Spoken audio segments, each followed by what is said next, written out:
So behind this dirt, you can see that trench there. The owner of this home tells me that trench is about maybe 8 feet deep. Well, here's the thing. So the homeowner found out that that wall was kind of caving into his basement. So he tried to fix the wall by himself after getting a pretty high estimate. We've all been there where, we get an estimate for something. Well, he said this estimate was like $15,000 to $20,000. So of course he's thinking, he'll do it by himself. It'll be fine. But here's the thing. So May 31st, so a couple weeks ago, he was doing the project. He was digging out the hole by himself. It was not nearly as this big. He ended up getting stuck inside of that hole, guys.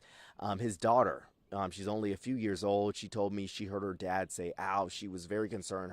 She ran to her mom. Her mom ended up calling the police, and fire department showed up on the scene.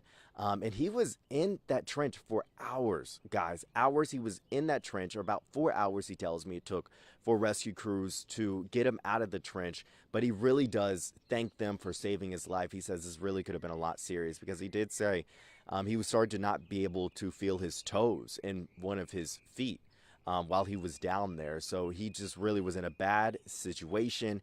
He actually had to get airlifted to the hospital. He was airlifted to Wellspan York Hospital.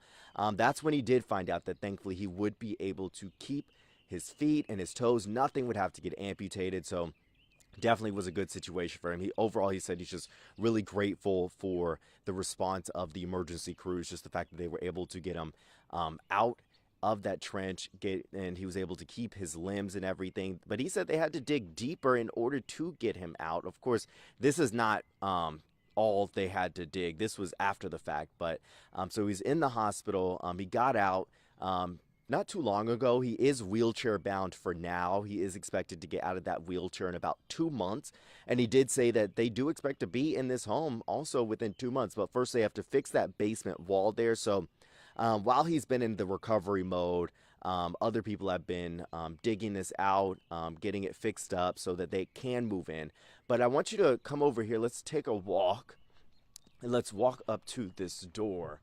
So this is the reason why they cannot be in this home for now. So the township, Dover Township, has deemed this structure as unsafe, and they have prohibited from anyone from being inside of it for now. So that's the main reason why they have to go ahead and fix that wall there, and they've been digging up more and more. But that trench was not nearly as big as it was when he was trapped in it. So I want to go ahead and make that clear. But overall, the family is just, like I said, thankful that their father is okay. He's a father. He is a fiance.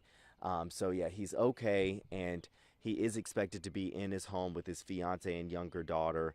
But yeah, so Mark Seeks is his name, and overall, he's happy he can keep his limbs. But yeah, he just wants to really just thank the first responders for everything that they were able to do. But you'll get to hear more of his story, as well as, what was going on through his mind when he was trapped in that trench. You'll get to hear from his daughter, even also his fiance, who's pregnant.